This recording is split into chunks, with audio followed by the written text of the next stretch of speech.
Back to the sales point. आज हम लोग जो है यूपीपीसीएस 2023 का सॉल्यूशन क्लियर करने जा रहे हैं, ठीक है। जिसमें से फर्स्ट पार्ट जो है मैं आपका ऑलरेडी अपलोड कर चुका हूं और फर्स्ट पार्ट में 50 क्वेश्चन ऑलरेडी मैं आपके सॉल्यूशन दे चुका हूं। तो आप लोग जो है इसी पर चैनल पर जाकर के फर्स्ट पार्ट को आप देख सकते हैं। साथ ही अब जो है पीटी का 50 क्वेश्चन जो नेक्स्ट क्वेश्चन होंगे हम उन पर चर्चा करेंगे। तो इसी क्रम में आगे करते हुए हम लोग आगे बढ़ते हैं। तो 51 का पहला क्वेश्चन है कि पोषक संस्तर बनते हैं यानी trophic level are formed bye.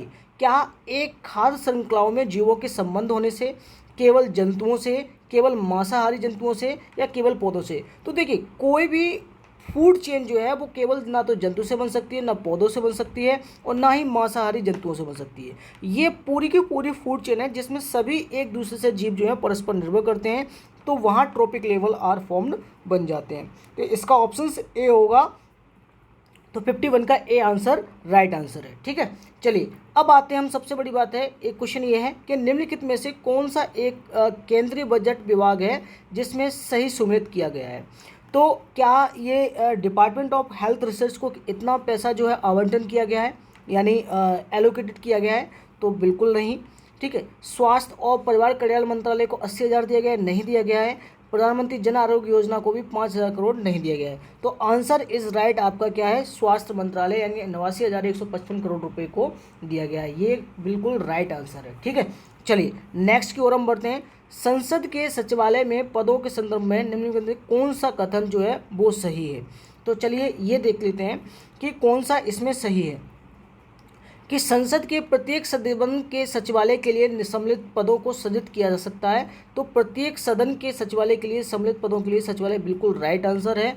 और संसद को अपने किसी भी सदन के सचिवालय स्टाफ की सेवा शर्तों को रेगुलेशन करने के लिए अधिकार होता है। तो संसद पार्लियामेंट ही उसको रेगुलेट करती है। तो ये भी आप बिल्कुल सही आंसर है। तो इसलिए आंसर जो है दोनों होंगे, दोनों 1 और 2, ठीक है। चलिए नेक्स्ट क्वेश्चन है कि 25 दिसंबर 2022 को निम्नलिखित में से किस देश द्वारा 1 जनवरी 2005 के बाद जन्मे हुए पुरुषों के लिए 1 वर्ष की सैनिक सेवा अनिवार्य कर दी गई है। तो ऐसा कौन सा है जो 1 वर्ष की सैनिक सेवा अनिवार्य कर दी गई है। तो 54 का ये आंसर जो है वो आपका क्या है, ताइवान।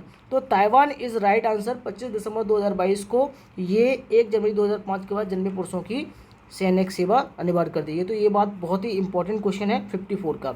वहीं हाल ही में साहित्य अकादमी पुरस्कार जो 2022 है उसमें एक उपन्यास था all the lives we never lived. All the lives we never lived ये किसने लिखा हुआ है। तो ये अनुराधा रॉय ने लिखा हुआ है। याद रखिए अनुराधा रॉय ने लिखा हुआ है, ठीक है।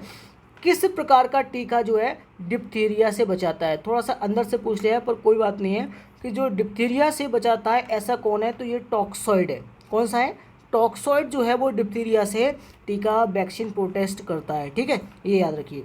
चलिए एक और क्वेश्चन है कि ऐसा कौन सा जलीय पौधा है जिसे प्राय जल प्लावित धान के खेत में जैव उर्वरक के रूप में प्रयोग में लाया जाता है। The aquatic plant commonly use as a bio fertilize in the water logged rice field. तो यानी ऐसा कौन सा पौधा है। तो बिल्कुल सही है, azolla is a right answer. Blue green गा ये सब जो हमने पढ़े थे, राइजोबियम बैक्टीरियम वगैरह ये सब जो है ये एजोला जो है इज अ राइट आंसर है, ठीक है। चलिए अब आते हैं 58 क्वेश्चन में कि इनमें से कौन से कथन है। कथन देख लेते हैं। किसी राज्य की सीमा बदलने की सिफारिश राष्ट्रपति संसद को देता है और इसके लिए राष्ट्रपति संबंधित राज्य के विधानमंडल द्वारा उस प्रस्ताव पर विचार एक खास अवधि के भीतर प्राप्त करता है। तो बात बिल्कुल सही है और ये आर्टिकल 3 में ये बात कही गई है। एग्जैक्ट यही डेफिनेशन भी दे रखी है 58 का, ठीक है। तो ये याद रखिए। वहीं आप देखिए राष्ट्रपति को उस राज्य विधानमंडल का प्रस्ताव मानना अनिवार्य भी नहीं है। तो ये बात भी बिल्कुल सही है पर ये एक दूसरे की व्याख्या नहीं करते हैं। तो आर एक सही व्याख्या नहीं करता है परंतु कथन सही है, ठीक है। 59 का निम्नलिखित में से किसे हंसी पैदा करने वाली गैस के रूप में जाना जाता है। तो नाइट्रस ऑक्साइड को हंसी करने वाली गैस के रूप में जाना जाता है, ठीक है। वहीं 1857 में बरेली उत्तर प्रदेश में क्रांति का नेता कौन था। तो 1857 में आप देखते हैं कि जितना भी खान बहादुर खान थे तो ये आपके बरेली में उत्तर प्रदेश से क्रांति का नेता थे, ठीक है। तो ये याद रखिएगा। निम्नलिखित में से कौन भारतीय संविधान के अनुच्छेद 20 का हिस्सा नहीं है। देखिए बहुत ही प्यारा क्वेश्चन है। तो यहाँ पर सबसे बड़ी बात है 20 का हिस्सा कौन नहीं है। डबल जेओपार्डी क्लॉज यानी दोहरे दंड की धारा इसमें सुरक्षित की गई है। प्रोविजन अगेंस्ट टॉर्चर ये जो है ये इसमें नहीं है। बाकी प्रोविजन अगेंस्ट सेल्फ इंक्रिमिनेशन तो ये भी बात की है। और एक्स पोस्ट फैक्ट लॉ ये सब लक्ष्मीकांत की आपकी प्रॉपर तरीके से मिल जाएगी, उसमें साफ साफ लिखा हुआ है। पर यातना के विरुद्ध निषेध जो है ये चीज़ नहीं कही गई है उसमें, ये आप थोड़ा सा ध्यान में रखिए। तो 61 का C answer is right answer है। भारत के महान्यायवादी के संदर्भ में निम्नलिखित में से कौन सा है। तो आर्टिकल 76 के तहत भारत के महान्यायवादी के बारे में रखा है। तो महान्यायाधीश के पद ऐसे व्यक्ति की नियुक्ति होगी जो उच्चतम न्यायालय का न्यायाधीश नियुक्त होने के लिए अर्हत हो। तो ये बात बिल्कुल सही है। पर क्या महान्यायवादी को उनके पद से उसी प्रक्रिया से हटाया जा सकता है जैसे उच्चतम न्यायालय के न्यायाधीशों को। तो यह बात गलत है। इन्हें ये राष्ट्रपति के प्रसाद पर होते हैं, इन्हें ऐसे ही हटा दिया जा सकता है। तो only 1 is right answer. Bharat में जनसंख्या स्थायित्व का लक्ष्य किस वर्ष तक निर्धारित किया गया है। तो जनसंख्या यानी अगर हम बात करें टारगेट हमने पॉपुलेशन स्टेबिलिटी का रखा हुआ है तो वर्ष 2070 तक का लिखा हुआ है। ये द हिंदू की खबर थी, ये उसमें साफ साफ दे रखा है। ठीक है, चलिए अब आते हैं संविधान की अनुसूची विषय सही सुमेलित नहीं है। तो देख लेते हैं। नवी अनुसूची जो है वो राज्यसभा में स्थान नहीं, ये राज्यसभा में स्थानों का आवंटन ये शायद आपके 4 में शेड्यूल में है, जबकि नवी अनुसूची जो है वो आपके लैंड से है। ठीक है, तो ये थोड़ा सा ध्यान में रखिएगा। तीसरी अनुसूची शपथ और प्रतिज्ञा नहीं, 8वीं अनुसूची भाषाएं दल परिवर्तन और ये सभी सही हैं। तो आंसर आपका कौन सा होगा 9th शेड्यूल। ठीक है, वहीं आते हैं सूची फर्स्ट को सूची सेकंड से सम्मिलित कीजिए तथा सूचियों के नीचे दिए कूट से उत्तर का चयन कीजिए। SDG 10, SDG 13, SDG 14 और SDG 15। तो ये आपको बताना है कौन किससे रिलेटेड है किससे नहीं है। ठीक है, तो ये सबसे इंपॉर्टेंट चीज़ है कि अगर आप देखा है तो SDG 10 में जो है वो लिखा रहता है क्या कि इनइक्वालिटी यानी रिड्यूस इनइक्वालिटी की हम करेंगे। वही SDG 13 में क्या लिखा हुआ है। SDG 13 में लिखा हुआ है क्लाइमेट एक्शन। ये 2 पता है। ठीक है, तो फर्स्ट और थर्ड तो ऐसा कोई ऑप्शन एक में दिखाई दे रहा है तो हाँ ये ऑप्शन जो है हमें डी ऑप्शन में दिखाई दे रहा है। ठीक है, उसके बाद SDG 14 जो है आप देख लीजिए तो वो सी का 4th आ जाता है। तो पानी के नीचे का जीवन जो है लाइफ बिलो वाटर की बात करते हैं। और SDG 15 जो है वो ज़मीन पर लाइफ और लैंड की बात करते हैं, यानी ये याद रखिए। तो जलवायु एक्शन जो है वो आपकी SDG 13 में, ये आप थोड़ा सा ध्यान में रखिए। तो इसलिए ऑप्शन डी हो जाएगा। ठीक है, चलिए निम्नलिखित में से प्राकृतिक रेशम का एक घटक कौन है। तो क्या फॉस्फोरस, नाइट्रोजन, पोटेशियम, मैग्नीशियम, इनमें से कौन सा है ये आप बताइए। तो ये नाइट्रोजन जो है वो एक प्राकृतिक रेशम है, ये नेचुरल सिल्क है। ठीक है, नाइट्रोजन इज राइट आंसर। निम्नलिखित में से किस सिद्धि दोष के आधार पर फरवरी 2023 को ब्रिटिश प्रधानमंत्री ऋषि सुनक द्वारा अपनी सरकार से वित्त मंत्री नदीम जहावी को हटा दिया गया था। देखिए बहुत ही हाईलाइटेड ये था क्वेश्चन। तो ये किससे था। तो ये जो है टैक्स स्कैंडल से था। कौन से। तो ये टैक्स स्कैंडल में जुड़े हुए थे, इसलिए इनको यहाँ पर हटा दिया गया था। ठीक है, तो ये याद रखिए, ये इंपॉर्टेंट है। वहीं भारतीय जैविक डाटा केंद्र जो है किस राज्य में स्थापित किया जा रहा है। तो ये देखिए फरीदाबाद हरियाणा में किया जा रहा है। कहाँ किया जा रहा है, फरीदाबाद किया जा रहा है। ये थोड़ा सा ध्यान दीजिएगा। ठीक है, चलिए माउंट न्यूमेन जो है निम्नलिखित में से किस खनिज के लिए प्रसिद्ध है। तो माउंट न्यूमेन जो है वो आपका कहाँ है, वो आपका रशिया में है, जो आयरन ओर के लिए प्रसिद्ध है। ठीक है, आयरन ओर के लिए प्रसिद्ध है, ये भी थोड़ा सा ध्यान दीजिए। निम्नलिखित में से कौन सी आर्थिक क्रिया नहीं है। तो आप जानते हैं कि आर्थिक क्रिया मतलब किसान वो भी आर्थिक क्रिया होती है, ट्रांसपोर्टेशन वो भी आर्थिक क्रिया होती है, और नौकरी तो आर्थिक क्रिया होती है। पर अगर हम अपनी तरफ से समाज सेवा करें तो इसमें कोई आर्थिक क्रिया नहीं होती है। इसलिए 70 options A options is right answer होगा ए। ठीक है, पुराणों के संदर्भ में अगर हम बात करें तो इनमें से कौन सा कथन सही है। तो विष्णु पुराण में मौर्य वंश की जानकारी मिलती है, बिल्कुल सही बात है, ये बिल्कुल राइट आंसर है। और वायु पुराण में गुप्त शासन की व्यवस्था पर प्रकाश डालता है। तो वायु पुराण में गुप्त वंश की शासन पे यानी गुप्त वंश के बारे में तो पता चलता है, तो वहाँ हो सकता हो कि वहाँ पर शासन व्यवस्था पर भी प्रकाश डालता हो। तो इसलिए इसमें मैं तो आपके दोनों ऑप्शन पे जाऊँगा 1 और 2। ठीक है, निम्नलिखित में से कौन एक योजना वर्ष सही सुमेलित नहीं है। तो सांसद आदर्श ग्राम योजना जो है 2014 में चलाई गई थी, बिल्कुल सही बात है। दीनदयाल उपाध्याय ग्रामीण कौशल योजना जो है वो आपकी 2040 में चलाई गई थी। और श्यामा प्रसाद मुखर्जी अर्बन मिशन ये सही नहीं है, क्योंकि ये आपकी 2016 में चलाई गई थी। किस में चलाई गई थी? 2016 में चलाई गई थी। और rural housing investment subsidy scheme, ये भी आपकी इंटरेस्ट सब्सिडी स्कीम जो है 2017 में चलाई गई थी। तो ये भी आपका राइट आंसर है। ये सब आपकी PIB में दे रखी हैं, तो आप उसमें जा करके देख सकते हैं। ठीक है, तो आंसर कौन सा होगा?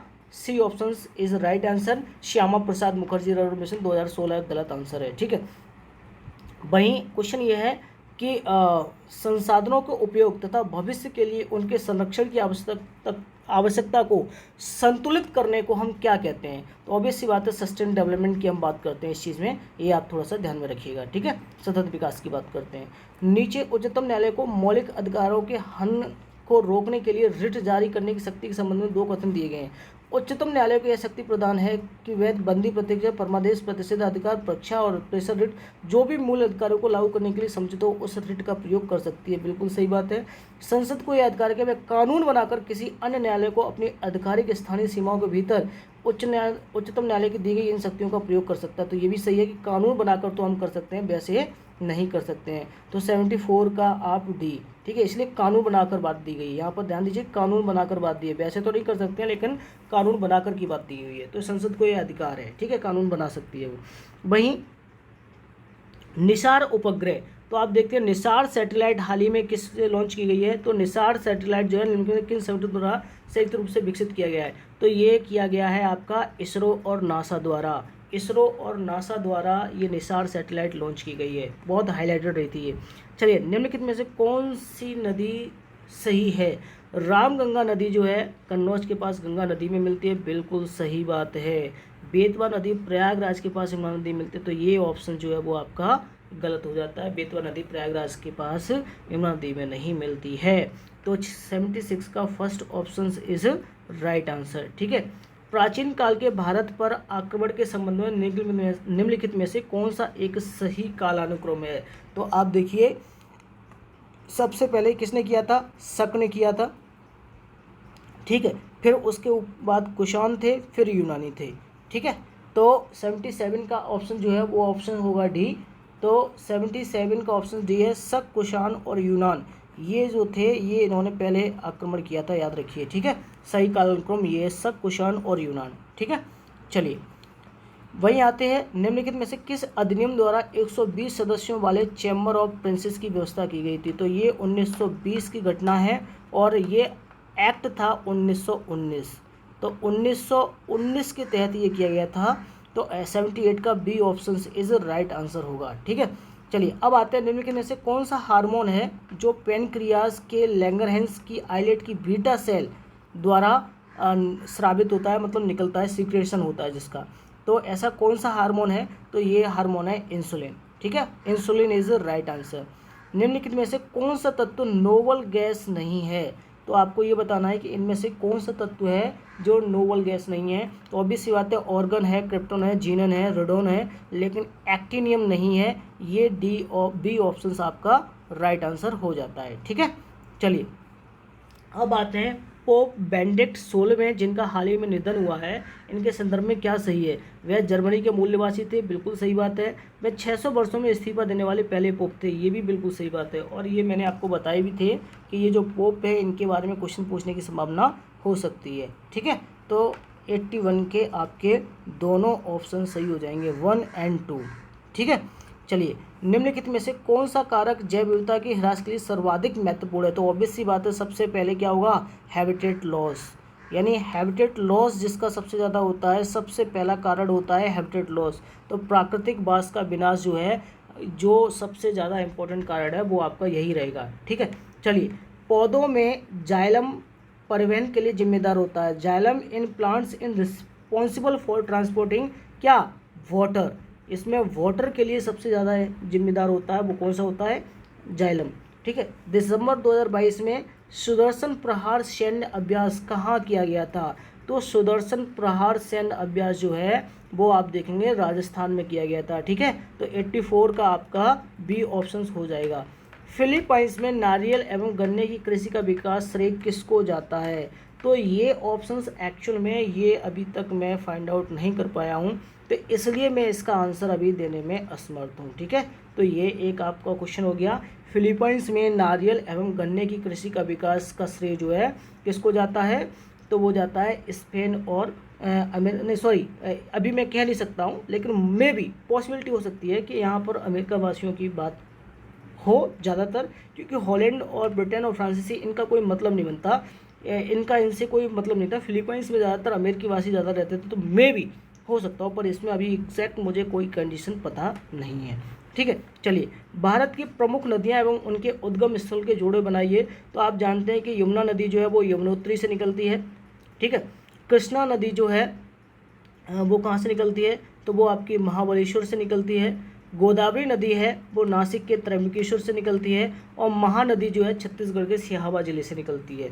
तो 86 का ऑप्शन आपका ये आपका सही हो जाएगा। तो ये कौन सा होगा, आप देखिए, ए का फोर्थ ऑप्शन 3 में दे रखा है, कृष्णा। बी का तीसरा ऑप्शन किस में दे रखा है, सिर्फ थर्ड में दे रखा है। तो 86 का आपका C option is right answer हो जाएगा। चलिए, अब आते हैं पर्वत और देश। तो इसमें पर्वत और देश देख लेते हैं कौन कौन से हैं। तो देखिए, सबसे बड़ी बात है कि ए का तो हमें पता है कि ये तंजानिया, क्योंकि हमने ये सभी ने बहुत पढ़ा हुआ है।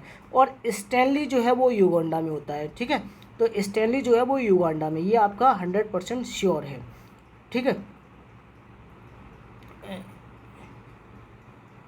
100% श्योर है, स्टैनली जो है वो युगांडा में होता है। तो ऐसा कोई ऑप्शन दिखाई दे रहा है, बिल्कुल दिखाई दे रहा है। अब बात आती है ट्यूबकल की।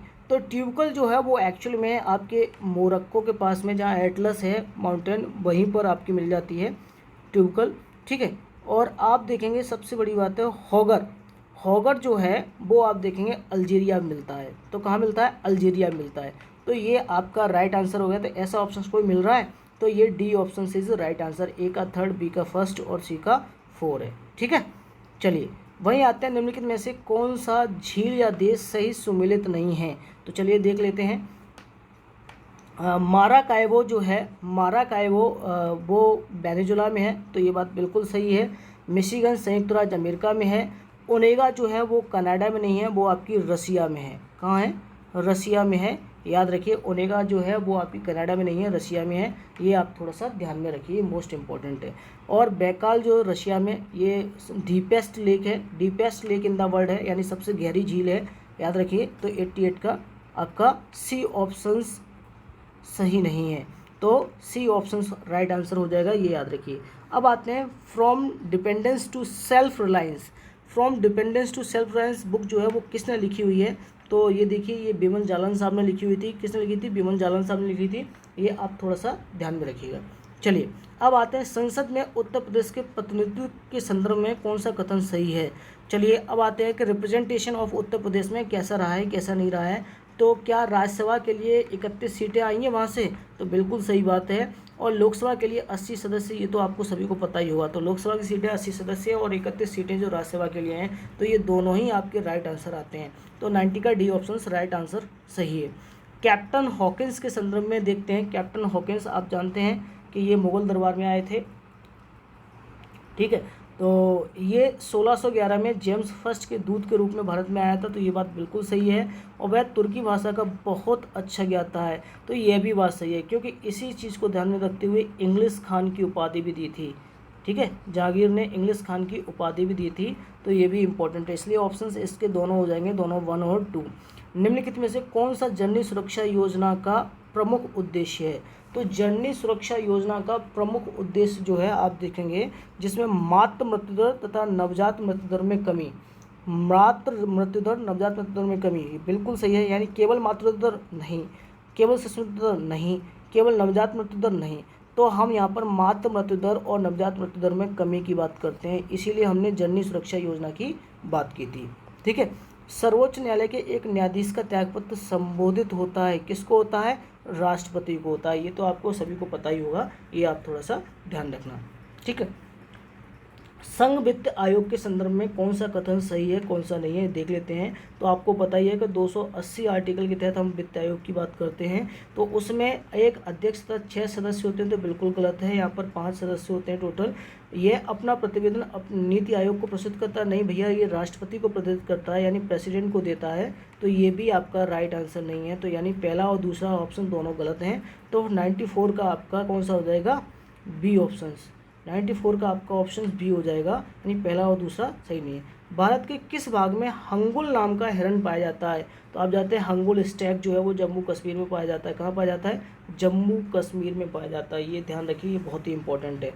ठीक है, अब क्वेश्चन आता है कि भारत के एक राज्य में विधान परिषद के गठन के संदर्भ में कौन सा कथन सही है और कौन सा नहीं है। तो एक विधान परिषद में उस राज्य की विधानसभा की कुल सदस्य संख्या के 1/3 यानी 1/3 से अधिक सदस्य नहीं हो सकते, बिल्कुल सही बात है, यूपीएससी का पूछा हुआ क्वेश्चन है ये। और एक राज्य की विधान परिषद में कम से कम 40 सदस्य अवश्य ही होने चाहिए, तो ये भी आपका बिल्कुल सही है। तो यानी ये दोनों ही ऑप्शन जो है वो बिल्कुल सही आंसर हैं, और ये यूपीएससी में क्वेश्चन पूछा हुआ था। ठीक है, ध्यान दीजिए। संगीत की टप्पा शैली निम्नलिखित में से किस मुगल सम्राट के दरबार में परिष्कृत एवं विकसित हुई है, तो याद रखिए संगीत की जो टप्पा शैली है वो मोहम्मद शाह के में आई है। किस में आई है, मोहम्मद शाह में आई है, तो ये आप थोड़ा सा ध्यान में रखिए, ये मोस्ट इंपॉर्टेंट है। चलिए अब क्वेश्चन आते हैं, भारत का उपराष्ट्रपति का निर्वाचन जो है जिसे सर्वोच्च न्यायालय द्वारा शून्य घोषित किया गया हो, यानी राष्ट्रपति उपराष्ट्रपति पद को सर्वोच्च न्यायालय ने शून्य घोषित कर दिया है, तो अब उससे पहले क्या हो सकता है, वो क्या क्या काम किए उन्होंने, तो क्या वो हो सकते नहीं हो सकते हैं। तो उपराष्ट्रपति के रूप में इस प्रकार की घोषणा से पूर्व उसके द्वारा किए गए कार्यविधि मान्य होते हैं, बिल्कुल सही बात है। कोई भी अगर उसने एक बार राष्ट्रपति पद पर धारण कर लिया है और उससे पहले उसने किए काम है तो वो मान्य होंगे। उपराष्ट्रपति के रूप में इस प्रकार की घोषणा के दिन उसके द्वारा किए गए कार्यविधि मान्य नहीं होती, तो ये ऑप्शन तो बिल्कुल ही गलत हो जाती है। तो 98 का only B option is right answer है। ठीक है, अब आते हैं सूची फर्स्ट को सूची सेकंड से सम्मिलित करना है, देख लेते हैं। ये पुरातत्विक स्थल दे रखे हैं और ये वर्तमान स्थान दे रखे हैं, तो इसमें से आपको देखो, मुझे तो 2 पता है, ठीक है, एक नेवासा पता है और एक डिडवाना पता है, याद रखिए। ठीक है, तो डिडवाना तो आप सभी को पता होगा कि राजस्थान में है। ठीक है, और सबसे बड़ी बात क्या है कि जो नेवासा है वो आपका महाराष्ट्र में है, तो नेवासा महाराष्ट्र में और डिडवाना राजस्थान में है। तो ऐसा कोई ऑप्शन दिख रहा है, तो ए का थर्ड आपको यहाँ दिखाई दे रहा है इन तीनों में। ठीक है, और नेवासा जो है वो डिडवाना जो है वो फर्स्ट दिखाई दे रहा है, सी का पहला। तो सॉरी ये नहीं, बी ऑप्शन नहीं, सी ऑप्शन होगा। ए का थर्ड, बी का फोर्थ, सी का पहला, डी का सेकंड, यानी ये ऑप्शन सही होगा 99 का सी ऑप्शन। तो C option is right answer है। ठीक है, ये याद रखिएगा। चलिए अब आते हैं एक और क्वेश्चन कि एससीओ फिल्म महोत्सव, यानी इन्होंने देखिए जो हम RRR वगैरह ये सब पढ़ते रहते, ये नहीं पूछा, इन्होंने एससीओ के बारे में पूछ लिया है, यानी संघाई कॉरपोरेशन के बारे में पूछ लिया है। तो उसके संदर्भ में हमने महोत्सव जो है 2023 में हम मुंबई में करने जा रहे थे। कहाँ करने जा रहे थे, मुंबई में करने जा रहे थे, तो अब उसके बारे में बात करते हैं। सहयोग भारत की अध्यक्षता के दौरान एससीओ फिल्म महोत्सव आयोजित किया जा रहा है, बिल्कुल सही बात है। और एससीओ फिल्म महोत्सव में एससीओ देशों की फिल्में दिखाई जाएंगी, बिल्कुल सही बात है। तो 100% इसका आंसर जो है बोथ 1 और 2 होगा। अब आते हैं निम्नलिखित कथनों में से लैटेराइट मिट्टी के विषय में कौन सा कथन सही है। तो यह मिट्टी उच्च तापमान भारी वर्षा वाले क्षेत्रों में विकसित होती है, तो बिल्कुल सही बात है, क्योंकि वेस्टर्न घाट और ईस्टर्न घाट में ये बहुत ज़्यादा मोस्टली जो है वेस्टर्न घाट और ईस्टर्न घाट पर मिलती है। और आप जानते हैं कि वेस्टर्न घाट और ईस्टर्न घाट पर बारिश जो है, ईस्टर्न घाट पर आपकी 150 से 200 सेंटीमीटर बारिश होती है, जबकि वेस्टर्न घाट पर 200+ सेंटीमीटर बारिश होती है।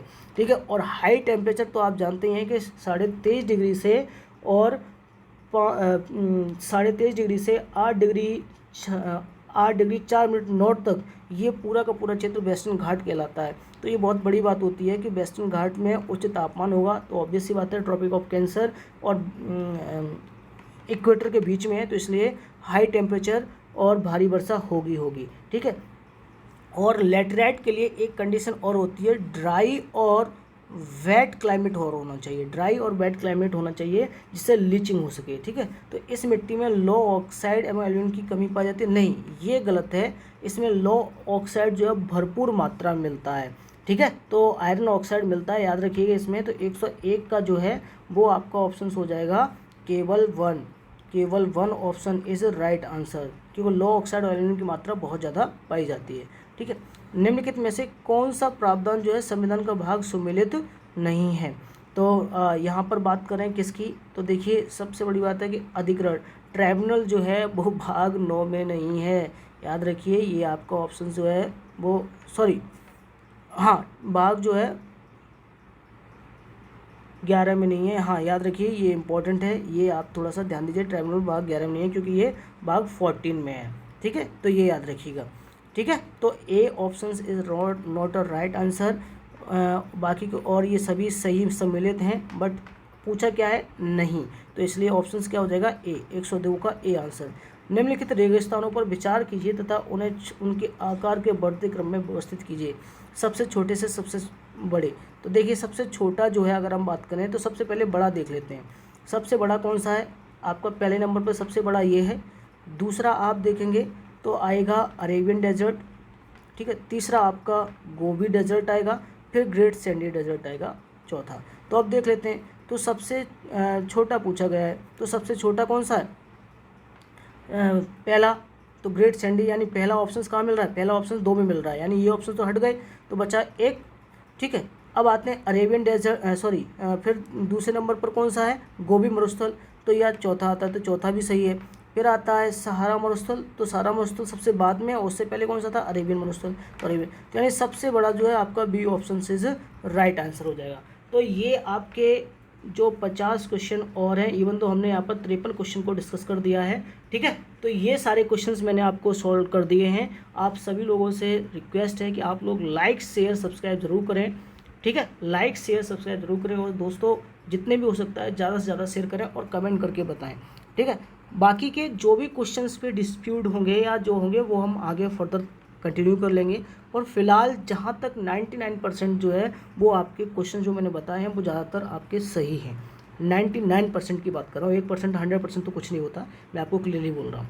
ठीक है, बाकी जो आपके जो 47 क्वेश्चन बचे हुए हैं तो वो हम नेक्स्ट स्लाइड में डिस्कस करेंगे। तो आज के लिए इतना ही। Thank you so much. आप लोग ऐसे ही हंसते रहिए, मुस्कुराते रहिए। Thank you so much.